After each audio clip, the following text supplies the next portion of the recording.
Ngayon mga kadadalags, gagawa na naman tayo ng ating ulam ng fish soup. Tawag sa amin mga kadadalags, we call it tiula, fish soup, pumpkin.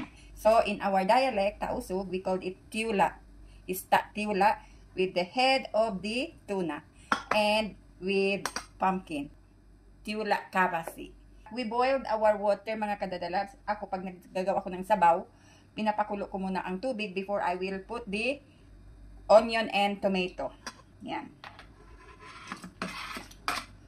Yan siya mga kadadalags. And then, kasi kumukulo na siya, I can put the fish. Yes. And, of course, because this is pumpkin, medyo may katigasan. But, if you put green leafy vegetable, you put the green leafy vegetable, pagluto na siya, it's already done. You don't need to boil it long time for the green leafy vegetable. But this one, this is pumpkin, it's quite hard, so it needs more boiling. So, we will put our pumpkin.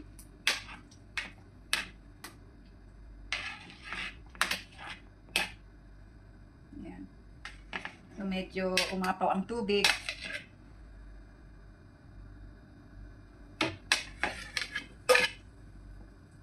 Yan. So, bawas-bawasan natin ang tubig mga kadadalags kasi medyo dumami ang tubig. Pag kumulo siya, mag-aapaw siya. Okay, that's enough. And then, we will add salt. Yan.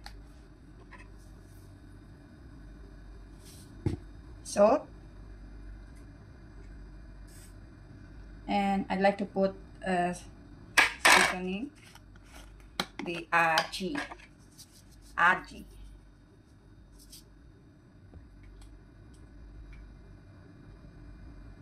So, ayan mga kadadalags. Let it simmer hanggang sa lumambot na ang ating kalabasa or pumpkin. Na mga kadadalags, ang ating tiula kabasi. We called it fish soup with pumpkin.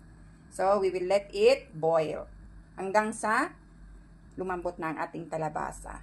So, yan mga kadadalags, ang ating tiula kabasi with tuna fish. Fish soup with pumpkin.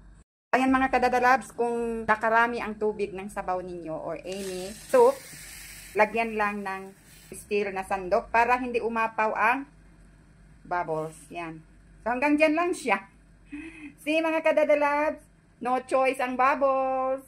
Hanggang dyan lang.